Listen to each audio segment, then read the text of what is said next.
Ловеш човек, да го лежиш.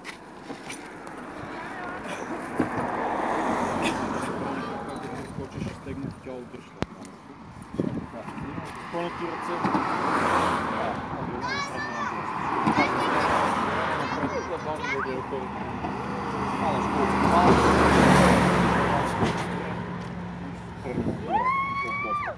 Мятане е страшно.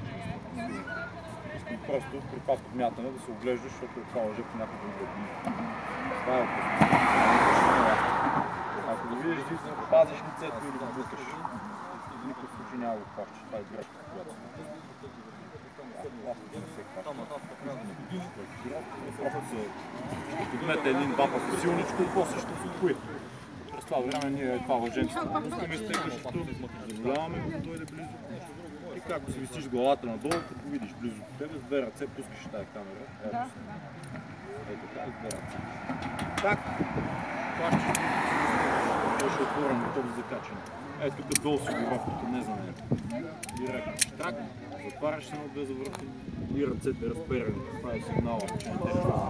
Както и да знаем, че не си се пълни. Тегни тялото, зависи от нас, да гледа да не го хванеш на това. Горе ли скачаш ли? Браво. Ева, някакъв макик всички. Или повечето. Аз всеки път да откривам горе мероприятието, да гледам, ето века. Не ме държиш. О, Боже, аз се забрах. Хубаво, смело! Смело, опъни се! Айде!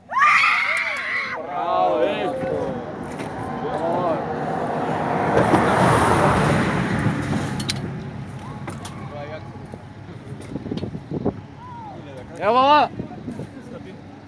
Щерч! Смело скочи, добре!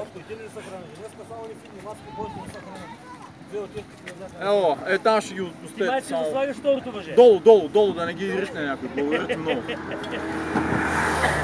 Два килограма няма го сложа. Експеримент днеска. Да видим, се държи. Брат, ако на нещо стане, викай деца. Няма проблем, ще кажеш.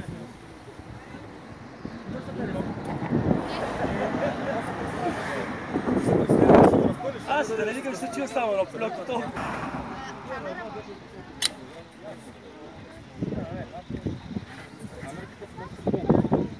Чакай, сега ще го подам. Ето, въжете се хванат за другия директор, за другия първ.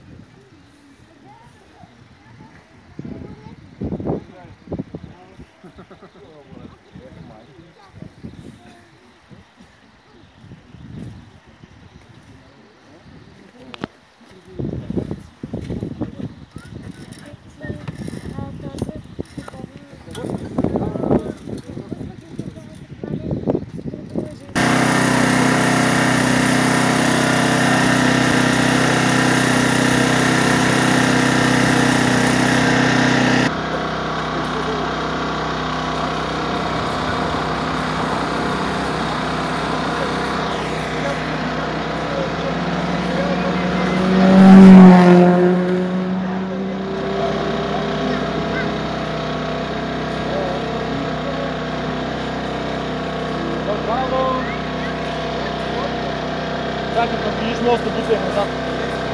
Две ръце, си го това въже. Си го, така. Тук горе опълваш ръцете. Където можеш, пази колената.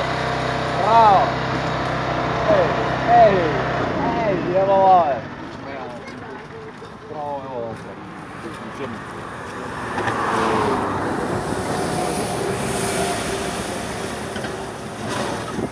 Доволна ли си? Да. Няма да почва иди. Как? Почва урголешката, так трябва.